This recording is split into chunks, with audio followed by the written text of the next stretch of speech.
ஒரு new governance, ஒரு good governance ஒன்று கொண்டு வரலாமா? நீங்க இந்த திமுகவுக்கு ஓட்டு போடுறது, மற்றும் பலருக்கு ஓட்டு போடுறது, பாஜகவுக்கு ஓட்டு போடுறது, யாருக்கு ஓட்டு போட்டாலும் சுத்தி சுத்தி நீங்க பாஜகவுக்கு ஓட்டு போடுற மாதிரி தான். ஒட்டுமொத்த தமிழ்நாட்டு மக்களுக்கும் எதிரான ஓட்டு. நீங்க ஒன்று கவனிச்சிங்களா? ஒட்டுமொத்தமா எல்லாருமா சேர்ந்து ஒருத்தனை எதிர்க்கிறாங்க. அதுக்கு என்ன காரணம்? ஏன் இப்படி எதிர்க்கணும்? இப்போ அவங்கவுங்க ஒரு தனித்தனி கூட்டணியில் இருந்தாங்கன்னா அவங்களுக்கு ஆப்போசிட்டில் இருக்கிறவங்கள எதிர்ப்பாங்க. ஆனால் ஒட்டு மொத்தமாக எல்லாருமா சேர்ந்து ஒருத்தனை எதிர்க்கிறாங்க. அதுக்கு என்ன காரணம்? ஒட்டு மொத்தமாக எல்லாருமா சேர்ந்து ஒரே கூட்டணியில் இருக்கிறாங்க. என்ன தப்பு பண்ணிட்டான் இந்த விஜய்?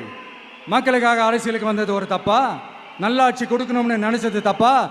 ஊழலை செய்யக்கூடாதுன்னு நினைச்சது தப்பா? லஞ்சமே வாங்கக்கூடாதுன்னு நினைச்சது தப்பா? பெண்களுக்கு பாதுகாப்பு ஒழுங்கா இருக்கணும்னு நினைச்சது தப்பா? போதைப் பொருள் கலாச்சாரத்தை ஒழிக்கணும்னு நினைச்சது தப்பா? சட்டம் ஒழுங்கை சரி செய்யணும்னு நினைச்சது தப்பா? விவசாயிகள் நல்லா இருக்கணும், மீனவர்கள் நல்லா இருக்கணும், உழைக்கிற மக்கள் எல்லாரும் நல்லா இருக்கணும்னு நினைச்சது தப்பா? ஆனா மக்களே, நல்லா இருப்போம், நல்லா இருப்போம், எல்லாரும் நல்லா இருப்போம். எப்படி? நல்லா இருப்போம், நல்லா இருப்போம், எல்லாரும் நல்லா இருப்போம்.